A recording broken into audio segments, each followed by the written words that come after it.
ladies and gentlemen, once again, this is Eddie Marcus, spokesman and advocate of basic human rights for all people. I used to call myself the voice of the Almighty God because I know the things that I speak to you are about love. And I have always known God to be love. And so I had no problem saying the things that I talk to you about is of God. But ladies and gentlemen, today the message that I want to bring to you is perhaps a message that I've given you bits and pieces about in the past, but I don't think I've given it to you like this. And while it's all in my heart, all in my mind, I don't have time to go inside of there and bring this out of the heart and in the mind, because I might be here 2 or 3 days. So I made 2 or 3 notes, and I want to share them with you as I make this presentation. Ladies and gentlemen, I want you to know this is it. This, I'm not talking about this room, this earth, this is it. The earth, remember, I'm telling you this, you don't have to believe it, I'm just sharing it with you, will end as heaven or hell. Heaven or hell is not a place you die and go to. It is a place you live.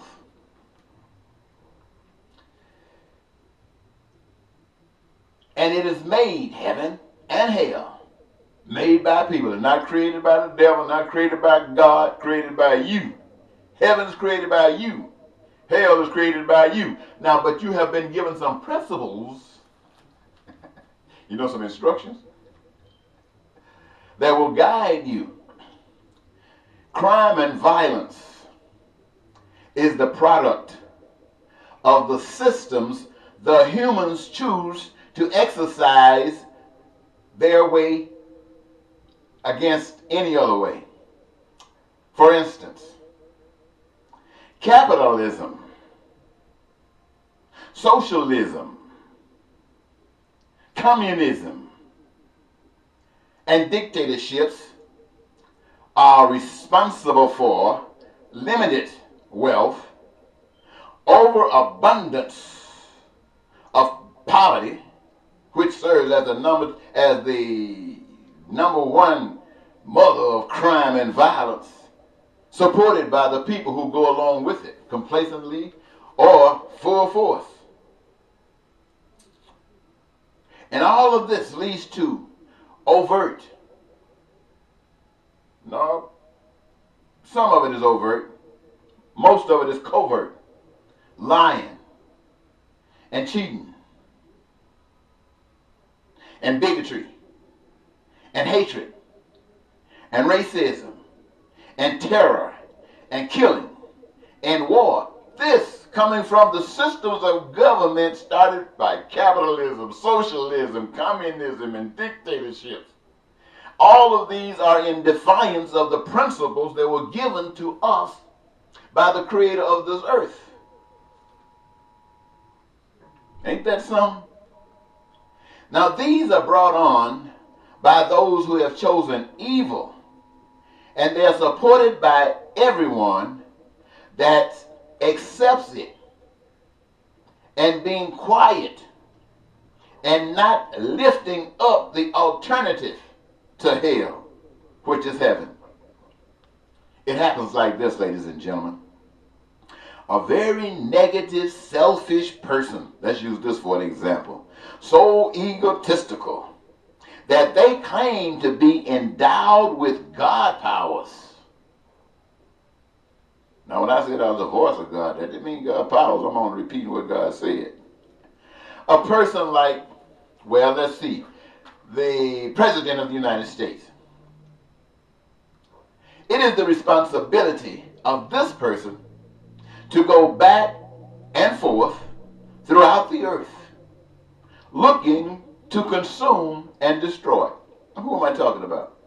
It so happens right now I'm talking about the President of the United States. But it also happens to the ruler in communist states, socialist nations, dictator nations. It's the same identical thing. To go back and forth, all around, up and down.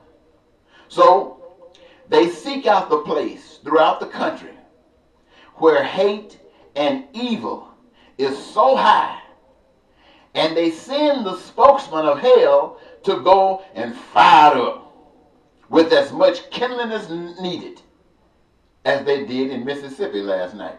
President was down there talking about hatred, sticking it up, talking about this lady, Miss Ford, who was bringing public information saying that this guy that you're trying to put on your court system is corrupt. He did this to me. And a man who has women charging him, the president, for doing the same thing is down in Mississippi belittling this woman's conversation. And you know what happened? I wish you could go back and pull up the TV, pull it up and replay and see what was happening at that rally in Mississippi. You saw the president is the mouthpiece for hate. And he went down there doing all that hateful stuff, that racist stuff and lying stuff.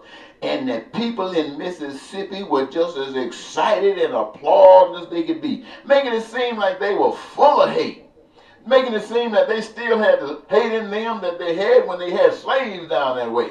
Woo-wee! They just acting like, ooh, they so glad. I mean, did you see it? Did you see that hate?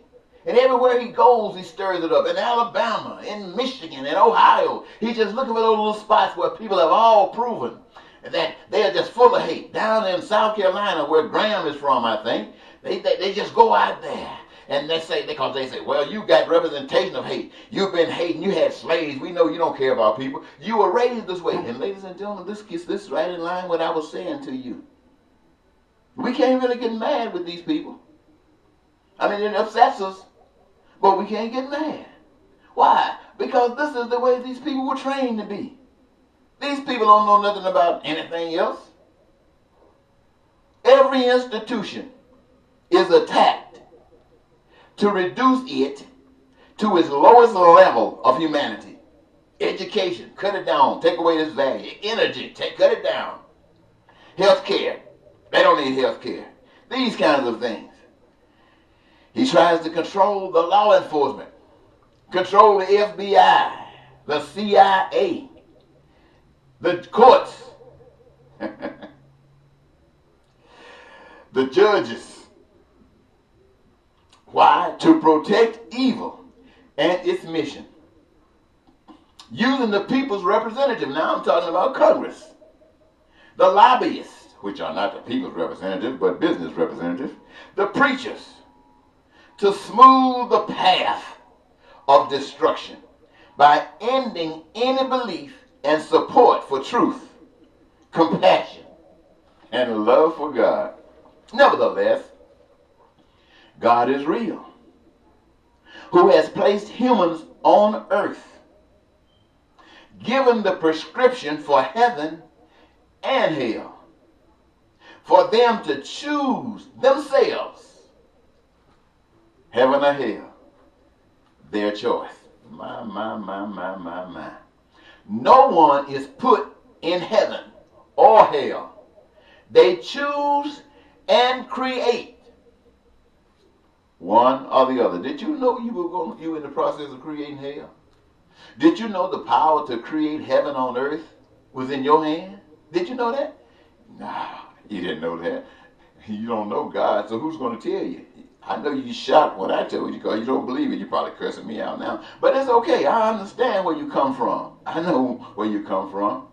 You see, the prescription for heaven is based on peace and prosperity and joy of life for everyone whose dreams are to be realized. This includes essentials for survival such as food and clothing and shelter and education and health care, and a career of choice by everyone that benefits. The career is the crown wherein all the things they need, they want, they desire by humans will be made manifest just by being free to do you. The people here creates enough resources of goods and services that every need, every want, and every desire is met. Every one of the people and all of this is done of the people, by the people, and for the people. I heard the United States founding fathers supposedly used that, but I don't know what it meant. I know what it means now. It might have meant the same thing then, but boy, oh boy, oh boy, hadn't things changed. But you see, as you see in Mississippi and Alabama and Ohio and Michigan and others, hell is moving fast. The hate and evil is so rampant, you can cut it with a knife. The proof of which I speak is present. Let's say, for instance, Marcus versus Trump. Marcus to build, Trump to destroy. Now, this is not about politics or racism. This is about good. It is about evil. The people are satisfied by good or craved by evil. America right now is choking from evil. And its supporters and everyone not lifting up heaven. And that's you.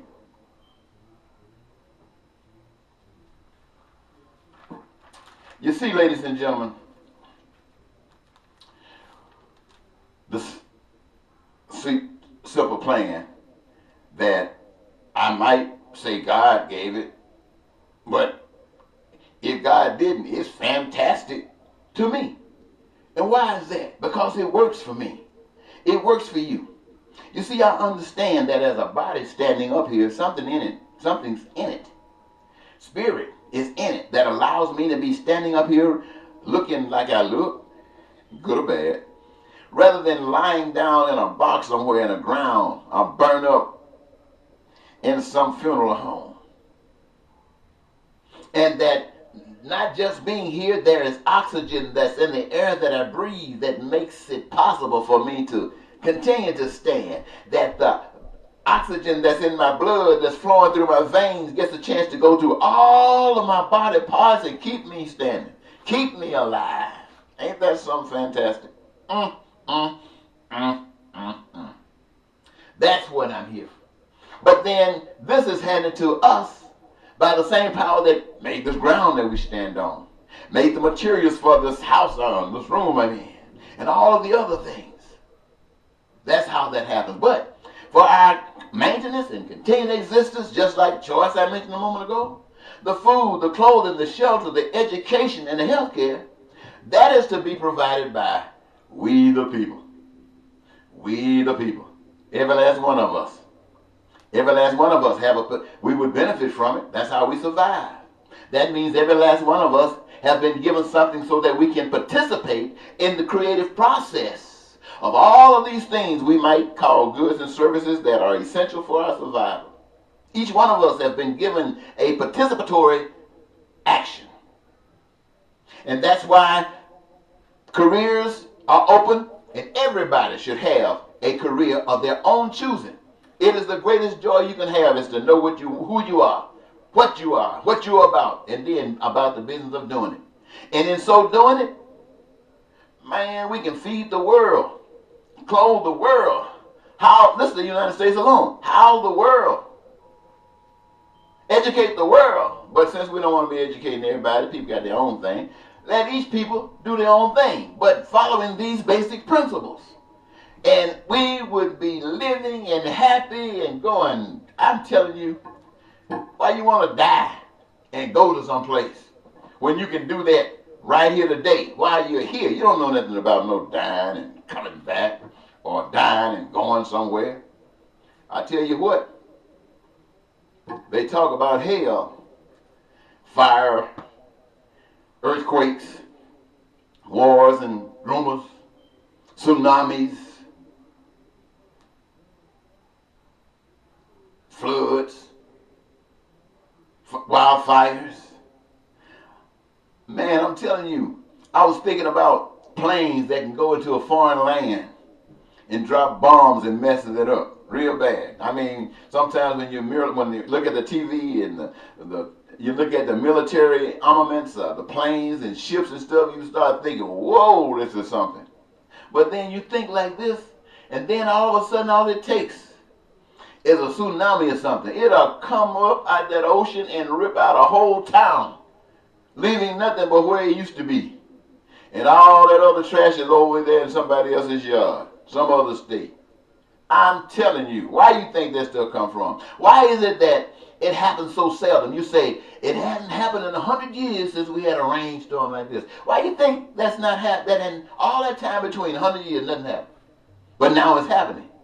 Is it that the weather changed? Is it that nature decided to do something different? Or did you play a part in it?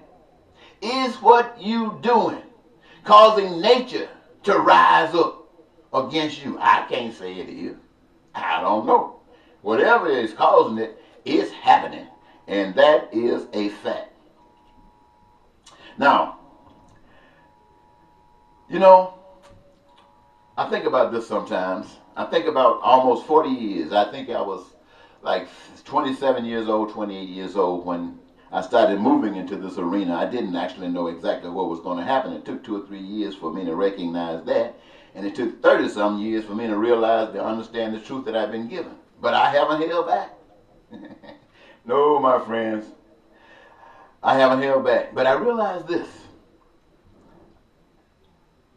I can't change you.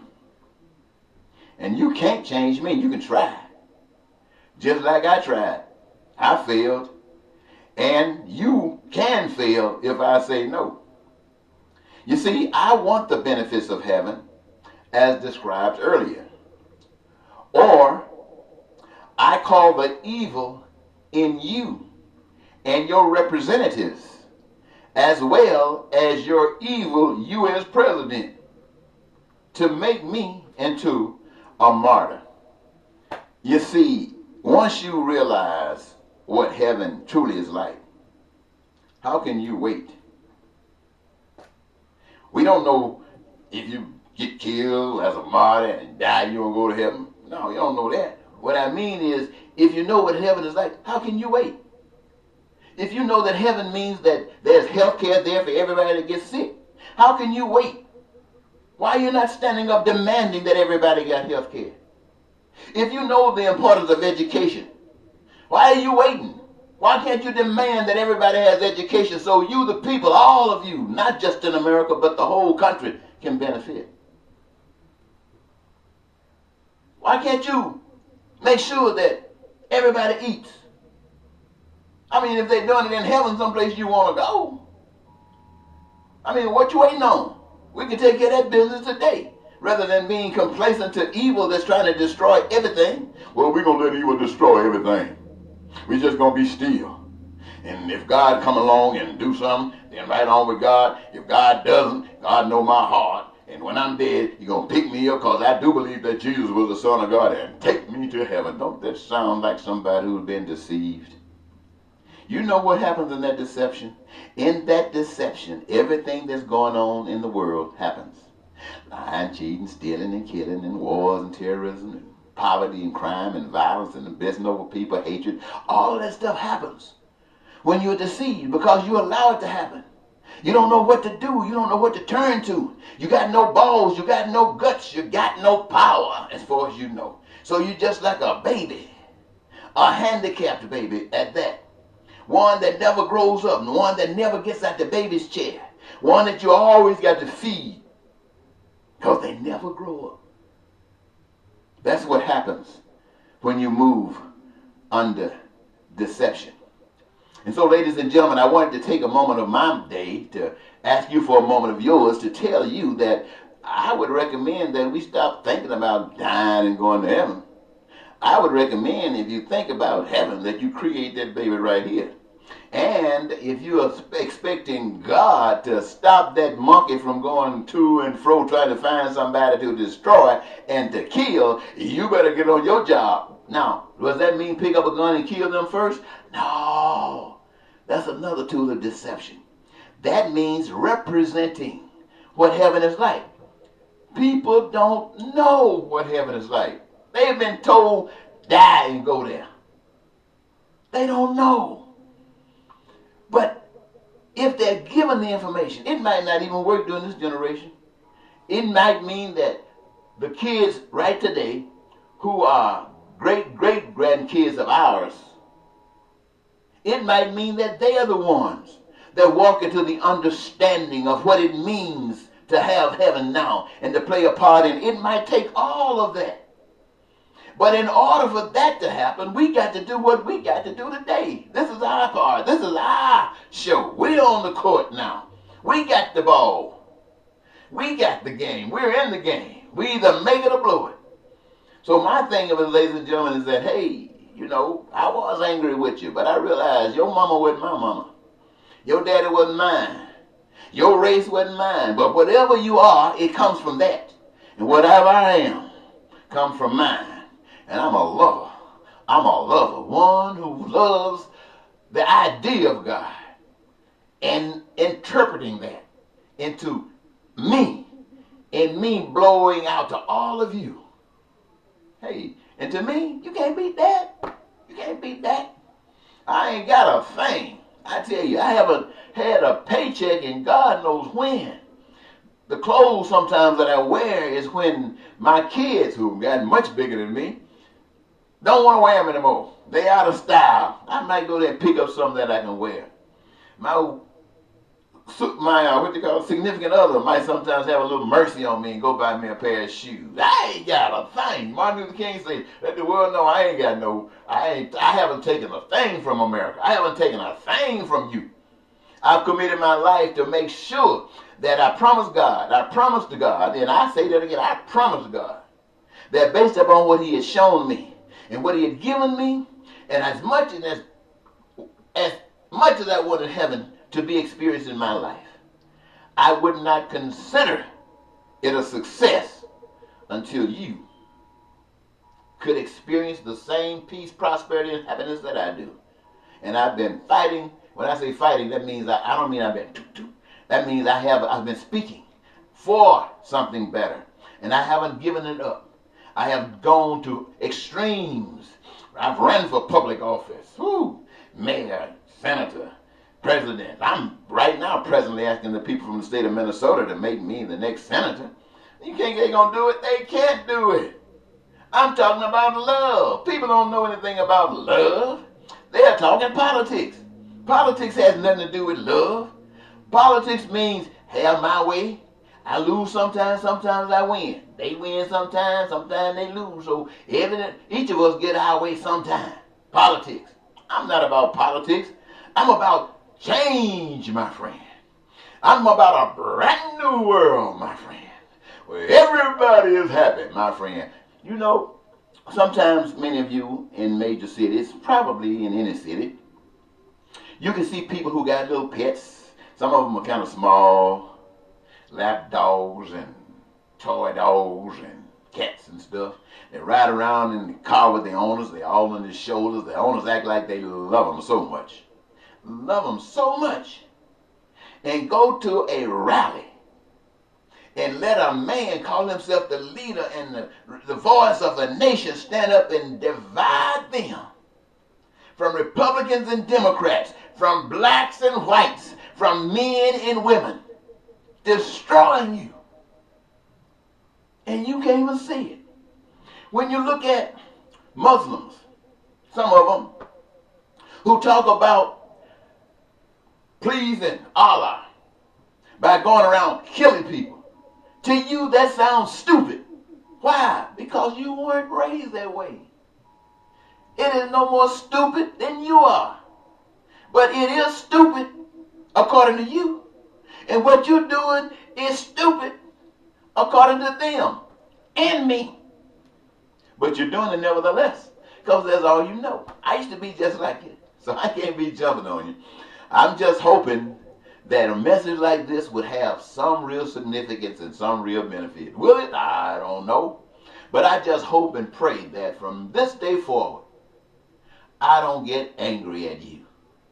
I have penned a letter to my local mayor here in Minnesota, to my governor here in Minnesota, to the Congress of the United States, and to the president.